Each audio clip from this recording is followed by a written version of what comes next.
এই তোমার প্রত্যেকে নিয়ে আসছে, কে নিয়ে আসছে? এই যে ড্রাইভার স্যার প্রত্যেকে নিয়ে আসছে, করতে যাচ্ছে স্যার। ওরা হাত পা বেঁধে নিয়ে আসছে। স্যার এই যে দেন আমার হাতটা ভেঙে দিতেছে, এটা বলতেছে আমার হাতটা ভেঙে দিতেছে, হাতটা একটু লুজ করে দেন।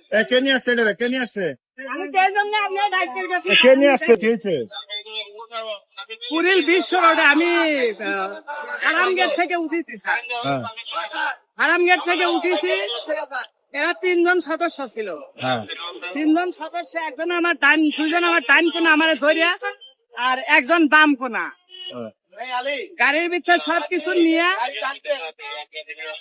গাড়ির ভিতরে সবকিছু টান দিয়ে নিয়ে দৌড় দিছে। আমি মধ্য রাস্তায় গাড়ি থুয়ে এদের পাঁচ দৌড় দিছি, চোর ছিনতাইকারী কয়া। স্যার আমি হেল লগে গেছি। যখন দৌড় দিছে তখন মনে করেন যে 2 জন পলাইছে, এই কাকা তুমি আমার বান্দা খুলে দাও 2 বাবা। জন পলাইছে, একজন ছিল মানে ওখানে কষাই মশাই ধরে সবাই গণতোলাই দিয়ে, পুলিশ ছিল সামনে পাইতে যে তুই দেশে নিয়ে যায়। এখানে এরা প্রত্যেক দিনই মানসিকে বেজালায়, মানে কুড়িল 20 রোডটা এরা সে একবার সিন্ডিকে। এখন এই যে রাস্তায় বেরিয়ে হইতেছে, তো এই আমার ড্রাইভার ভাইরা সবাই কইলো যে ওখানে পুলিশ আছে, পুলিশের সহযোগিতা নাও, নইলে তুমি বিপদে পড়বে। এই জন্যই আমি আপনাদের কাছে দাঁড়াই।